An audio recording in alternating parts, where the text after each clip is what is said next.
בואו להתארגן איתי, אני שותה את הג'רה של הקפה ומתחילה לסדר את השיער.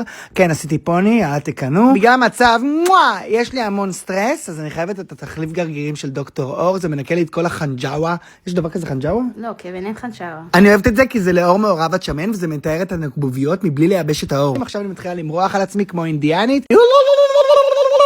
ככה אני אוהבת לעשות בזמן איפור. הנה אני מפסלת, הדברים הטובים אתה שובר אותם, ואז אתה בונה מחדש. זה מה שאני עושה כל פעם לפני שאני יוצאת מהבית. רפצ'י! זה אומר שזה נכון, כפרה עליכם. מגרד לי הקצות יתוש. הנה אני מתחילה קצת צומק, כי אני מאוהבת. אני חייזר, מה אני עושה? מה זה קים? מה את עושה לה? מעגל ריסים. מעגל ריסים אני עושה. אני שמה אודם כי אני לא מנשקת אף בנים. כי את לא, נכון? שמה מסקרה, למה אני עושה את הפרצוף המוזר הזה? honest ladies. סדר את הגבות, כי אין נילי מילי, עושה לעצמי, מה זה? נמשים, אני מציירת. חושבת שהיא קנבס, והנה אני יפה ומוכנה, ביי.